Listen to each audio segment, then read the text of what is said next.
আপনার কথা জানতে চাইছি না, কারণ আপনার কথা আপনি বহুবার আপনি এই প্রশ্নের সম্মুখীন হচ্ছেন, আপনার কোচিং সেন্টারের কথা শুনেছি, আপনার অনেক কিছু শুনেছি যে পার্টিতে আপনি ছাড়াও আরো অনেক নেতা নেত্রী রয়েছেন, দলের আহ্বায়কের কথা আমি বারবার জানতে চাইছি, কারণ হচ্ছে আমার অসংখ্য কলিগস রয়েছে। দেখেন আমাদের অসংখ্য কলিগস রয়েছে যারা নিজ নিজ জায়গায় প্রতিষ্ঠিত। আপনি তাসনিম জারাকে দেখবেন, তারপরে হচ্ছে খালিদ সাইফুল্লাহ ভাই আছে, এতেশাম ভাই আছে, তাসনুবা জাবিন আপা আছে, ডাক্তার। দেখেন আমি প্রফেশনালি যদি আলাদা করি, এই পার্টিতে হচ্ছে ডাক্তার রয়েছে, অ্যাবসলিউটলি আমার এতে কোনো আপত্তি নাই, কিন্তু যাদের নাই, যারা চাকরি করেন না, চাকরির জন্য আন্দোলন করতেছিলেন, এখন আইসা মানে জাতির প্রয়োজনে, সময়ের প্রয়োজনে যারা নেতৃত্ব দিচ্ছেন একটি দলকে বা অন্য দায়িত্ব পালন করছেন, তারা কি করছেন সেটি আমি জানতে চাইছি। তাদের ক্ষেত্রে দল থেকে সাহায্য করা হচ্ছে কিনা বা টাকা দেওয়া হচ্ছে। একটা জিনিস দেখেন, সাংগঠনিক খরচের দায় দল নেয়। একটা রাজনীতিবিদ সাংগঠনিক যে খরচটা করবে সেটা তো আপনার দল থেকে সেটা ব্যয়ভার বহন করা হয়। আমি কোথাও জায়গায় সফরে গেলাম, কোন একটা মিটিং অ্যারেঞ্জ করলাম, কোন একটা কর্মসূচি বাস্তবায়ন করলাম, এটা আমার দল দিবে। সে বেকার হোক, সে কিছু করুক আর না করে, এটা কিন্তু দল দিচ্ছে। এখন তার ব্যক্তি পরিসরের খরচ সেটা সে কিভাবে সংস্থান করে, সেটা তার বাবা দিচ্ছে নাকি সে নিজে করছে, বা তার পারিবারিক সেই ধরনের সংস্থান রয়েছে কিনা, সেটা ব্যক্তি জানবেন। আমার মনে হয় যে আপনাদের দলের যে আহ্বায়ক আছেন, যে সদস্য সচিব আছেন, তারা কি করে আসলে মানে তারা তো দুইজনই তারা প্রায় চাকরি শুরু করেন নাই, ছাত্র ছিলেন, তেমন ব্যবসার সাথে যুক্ত ছিলেন না, আমরা জানি। তারা কি করছেন এটি যদি সামনে আসতো, আমাদের তরুণরা এক ধরনের সেটা নিয়ে সেটা নিয়ে কথা হতে পারে, কিন্তু আমাদের সাংগঠনিক যে খরচ, আমি সাংগঠনিক খরচের কথা আমি জানতে চাইছি না, আমি জানতে চাইছি যে রাজনীতি করার ক্ষেত্রে নতুন রাজনৈতিক দলের নেতৃবৃন্দ আসলে কিভাবে কার বাসার বাজার কিভাবে হয়, কার বাসার বাজার কিভাবে হয়।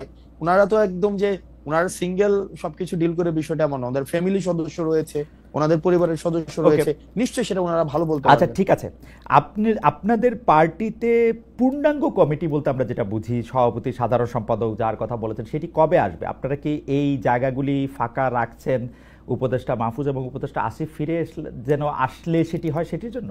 না এখনো কেন আহ্বায়ক কমিটি? না আপনি উপদেষ্টা মাহফুজ, উপদেষ্টা হচ্ছে আসিফ, উনারা যে আমাদের পার্টিতে আসবে বা আদৌ রাজনীতি করবে কি করবে না, সেই সিদ্ধান্ত উনাদের। এমনও তো হতে পারে উনারা অন্য রাজনৈতিক দলে যেতে পারেন, এটা উনাদের সিদ্ধান্ত, যে উনাদের মতো করে আসলে এটা হবে। আমরা কি কোনো কাজ, এটা এক ধরনের রং পারসেপশন, এটা সম্পূর্ণ রং পারসেপশন। মানে এবং আমি আপনাকে উনারা তো আপনাদেরই মানে ভাই, বন্ধু, সহযোদ্ধা, সহনাগরিক। উনারা কি, আমি জিজ্ঞেস করতে চাই, ওনারা কি এনসিপির প্রতিনিধিত্ব করছে সরকারে? আমার কাছে এনসিপির তো তখন জন্ম হয় নাই যখন তারা সরকারে গেছিলেন। আমার কাছে মনে হয় উনাদের প্রতিনিধিত্ব এনসিপি করতেছে, এটা একটা, আমার কাছে মনে হয় উনারা আর আপনারা একই লোক। কেমনে মনে হয়? কারণ সকল কথায় সকল আচরণে আপনারা সরকারকে ডিফেন্ড করেন, সরকারের যতটুকু অংশ দুই উপদেষ্টা, ছাত্র উপদেষ্টা আপনাদের আছেন, তাদেরকে ডিফেন্ড করেন, তারা আপনাদেরকে ডিফেন্ড করেন। আমরা কেমনে সরকারকে, না আমরা আপনারা সরকারের যতটুকু, হ্যাঁ আপনারা সরকারের সমালোচনা করেন, না যতটুকু দেখেন, হ্যাঁ সরকার যতটুকু হচ্ছে উপদেষ্টা দুজনকে বাদ দিয়ে আপনারা সমালোচনা করেন সরকারকে। না উপদেষ্টা দুজনকে বাদ দিয়ে কিভাবে? তারা ছাত্র, দেখেন বেশিরভাগ ক্ষেত্রে আমার, তারপর হচ্ছে দুইজন উপদেষ্টা বা আমাদের পার্টির আর দুইজন উপদেষ্টার কথা যদি কোনো ক্ষেত্রে মিলে, তো সেক্ষেত্রে খুব স্বাভাবিক না বিষয়টা, কারণ আমরা তো ছাত্র প্রতিনিধি হিসেবে ওনারা সেখানে গিয়েছিলেন। এখন এই মিলে যাওয়ার মানেই না, আমরা দেখেন, আমরা তিনজন ছাত্র উপদেষ্টা পেয়েছিলাম, তিনজন ছাত্র উপদেষ্টা পেয়েছিলাম, একজন ছাত্র উপদেষ্টা এসে এই দলের আহ্বায়ক হয়েছেন, দুই ছাত্র উপদেষ্টা আলাদা রয়েছেন। এই দুই ছাত্র উপদেষ্টা যখন কোনো সরকারি কাজে সম্পৃক্ত হন, রাষ্ট্রীয় কোনো যখন সিদ্ধান্ত নেন, আমরা দেখা যায় এনসিপি একই সূত্রে কথা বলে।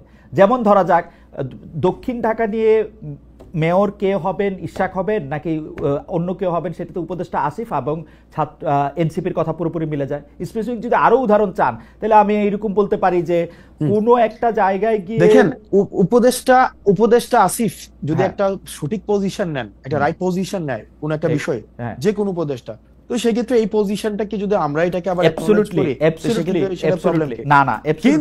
কিন্তু বিষয়টা হচ্ছে কোন রং পজিশন যদি নেয়, সেটাকে ব্লাইন্ডলি যদি কখনো এটাকে এন্ডোর্স করতাম, তাহলে সেই বিষয়টা হচ্ছে আপনি বলতে পারতেন যে আমরা হচ্ছে ওনারা আমাদের প্রতিনিধিত্ব করছে। এই পর্যন্ত রাইট পজিশন, এই পর্যন্ত দুইজন উপদেষ্টা যে কোনো সবগুলি রাইট পজিশন নিয়েছেন।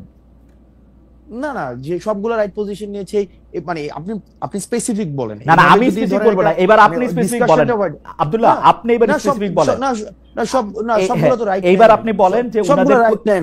এইবার আপনারা বলেন যে সবগুলো রাইট নাই তো। এইবার আপনারা বলেন যে এই উপদেষ্টাদের মধ্যে কোন কাজের আপনারা সমালোচনা করেছেন, এই দুই উপদেষ্টার?